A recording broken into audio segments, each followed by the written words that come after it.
Hi and welcome to another narration presented by yours truly, Cryptids Roost.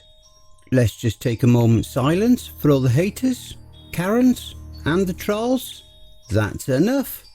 Be sure to check out the blooper reel at the end of the video, which is then followed by the end screen where you will find more videos listed. So grab your coffee, sit back and enjoy the show. And don't forget, where fear is, happiness is not.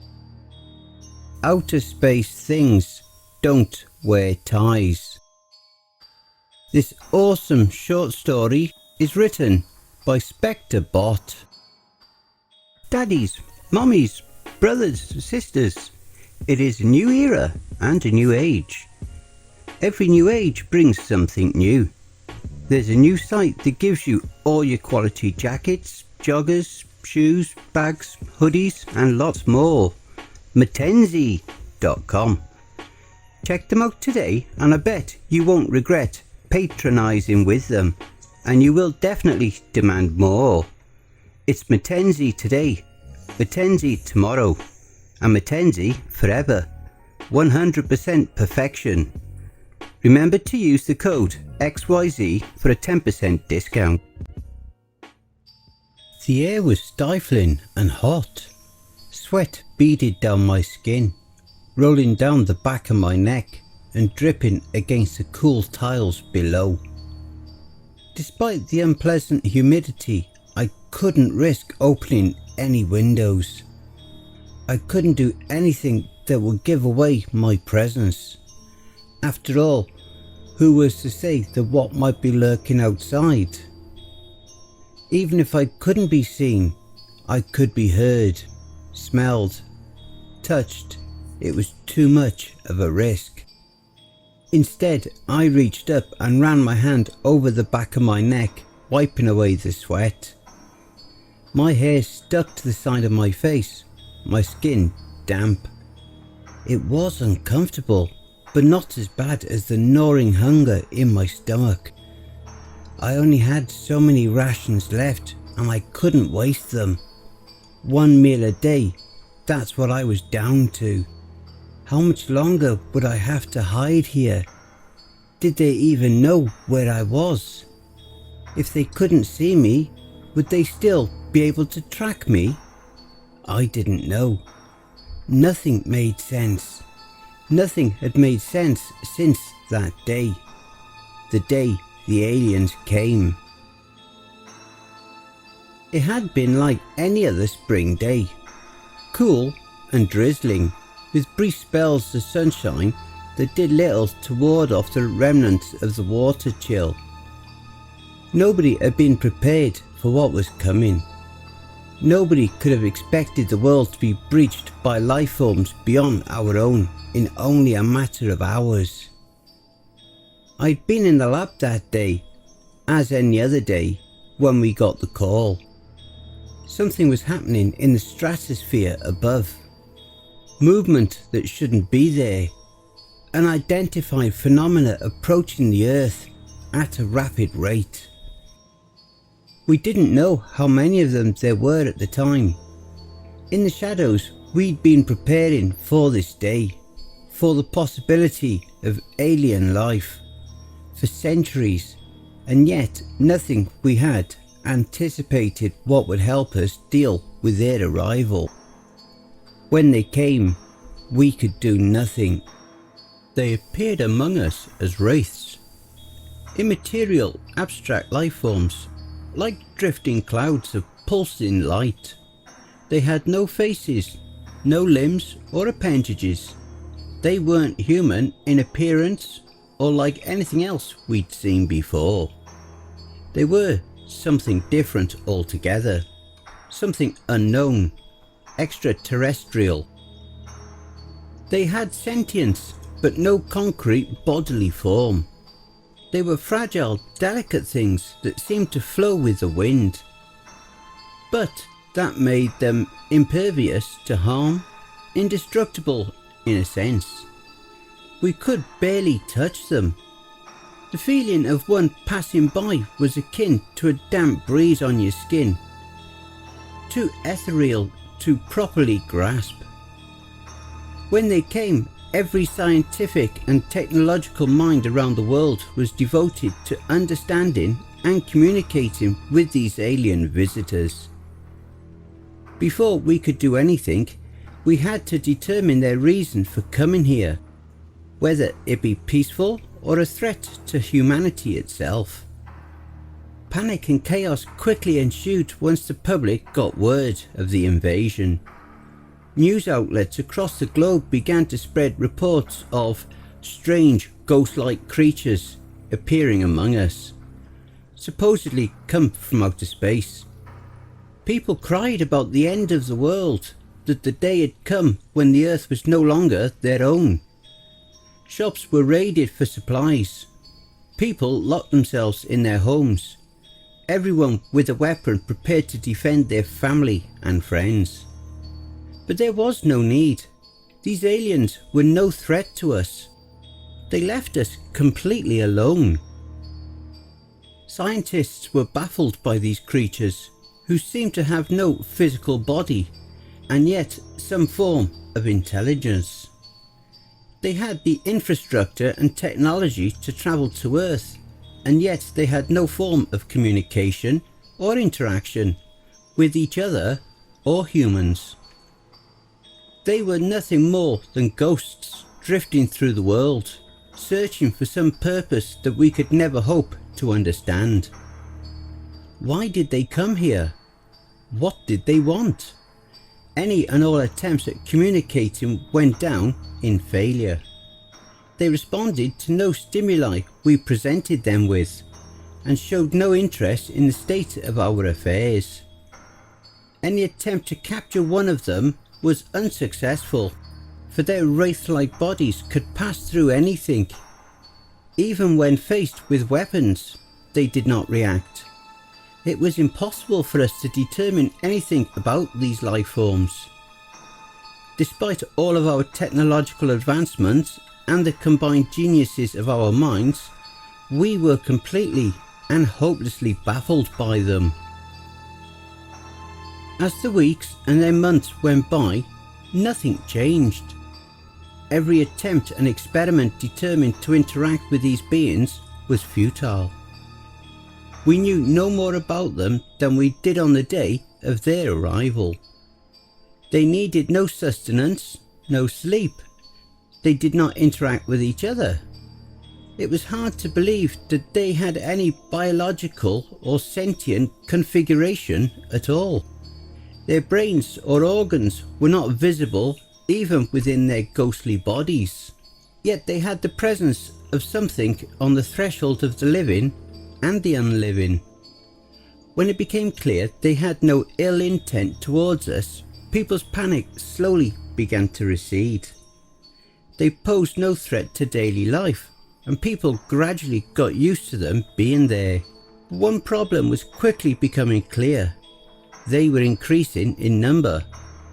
Whether more were appearing from outer space, or they were somehow multiplying themselves, we couldn't determine.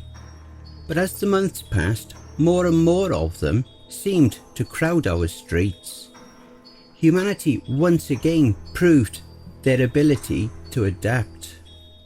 Work and life gradually began to return to normal.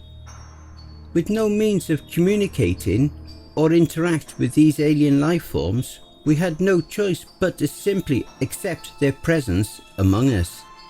It appeared they were here to stay. But as their numbers began to grow, a new problem presented itself. Visual pollution. With their immaterial bodies clustering and bleeding together, they began to create obscuring mists that covered streets and open areas, like a suffocating fog of dampness. Accidents were rife on roads and in public areas. Drivers and pedestrians unable to see the oncoming traffic because of the dense cluster of bodies in their way. Reports of technology malfunctioning in their presence also began to surface, though we were never able to determine if this was true or not. The main issue came in hospitals, treatment rooms flooded with these wraiths, causing fatal accidents on the operating tables. Although they never harmed us directly, it was clear that they were becoming a problem. The rising death toll began to cause a new wave of panic, and scientists began to once again search for answers. Before the aliens came, I was part of a team researching the effects of radio waves and sound waves on human bodies. Some of my more controversial theories had been entirely rejected by the board in the past, but after the arrival of the aliens, I dug out my old papers to re-review. I'd been working on a series of experiments that involved manipulating brainwaves through sound and frequency not usually heard by the human ear. Although I'd been condemned from human testing for some of my more outlandish hypotheses, the results I garnered in the past had proven interesting.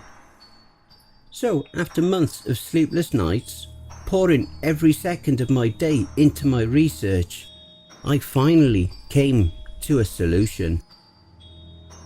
I had developed a sound frequency that should, theoretically speaking, make the extraterrestrial beings invisible to the human eye.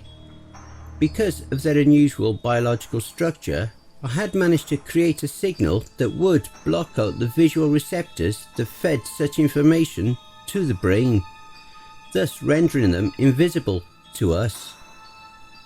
I proposed my hypothesis to the board of scientists I worked under, and despite some skepticism, my idea was accepted. Nobody had come close to any other kind of solution, and the situation had grown desperate. They were willing to try anything.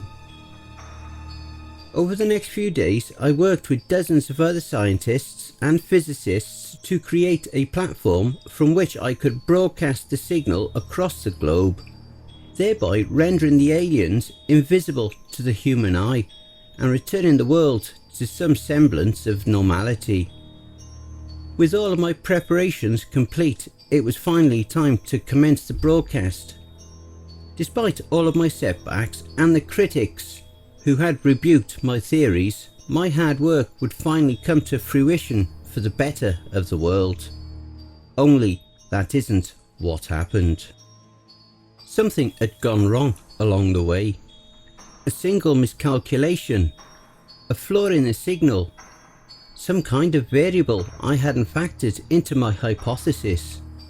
Whatever it was, it meant my calculations were incorrect.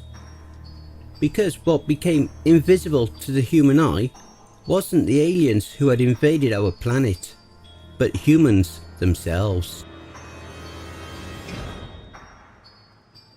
Across the entire world, people simply vanished.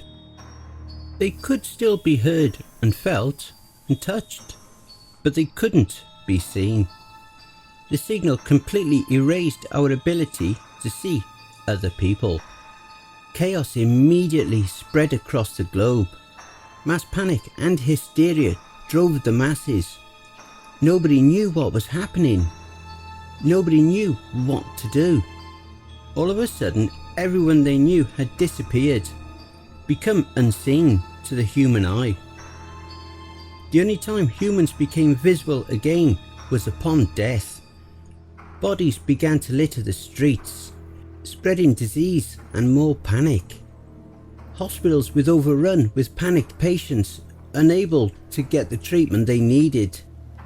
Death stained everything. And in the midst of it all, I had no choice but to run. They blamed me for the failure, for the destruction of humanity. I told them there was no way to undo the signal or reverse its effects. But they wouldn't listen. They came after me, forcing me to fix the mistakes I had made. But I couldn't. There was nothing I could do. The damage was irreversible. I managed to escape the lab, but the world outside was even worse.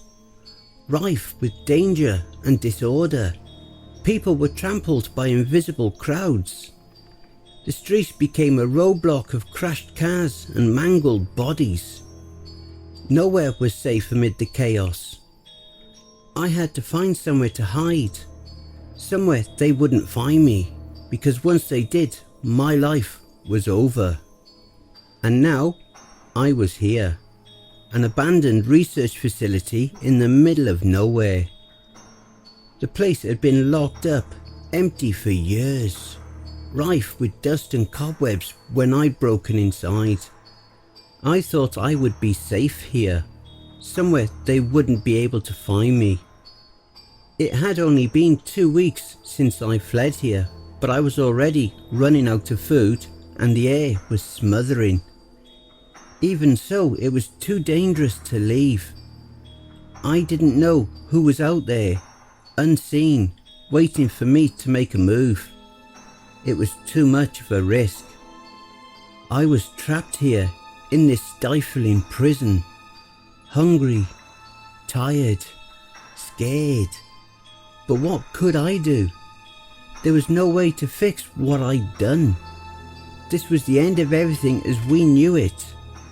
I'd brought this mess upon myself, upon the world, but how could I have known the consequences? I thought I'd been helping humanity, but instead I'd condemned it. There was no going back now. Something thumped against the door on my right, and I froze, my heart pounding in my throat. A single bead of sweat rolled down my neck, hitting the floor. I waited, listening, but heard nothing else. Maybe it had just been the wind, an echo of something far away.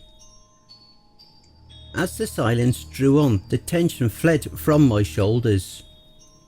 It was probably nothing. After all, there was no way anyone could have known I was here. I had left no trace behind, nothing by which I could be tracked.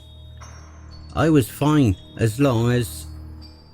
Something scraped against the outside of the door. A metallic screech that bore under my skin. I lifted my eyes, hardly able to breathe. Dust caught my throat. Another bead of sweat dripped against the floor. Slowly, the door handle began to turn. And I hope you all enjoy the blooper reel. Something was happening in the atmosphere. We didn't know how many of them there were. Too ethereal to properly. They responded to no stimuli we presented with. We knew no more about them than we did the day when it became clear they had no But after the arrival of the aliens, I dug out. All of a sudden, everyone they knew had disappeared because I told them there was no way. I thought As the silence drew on, the tension fled from my soul.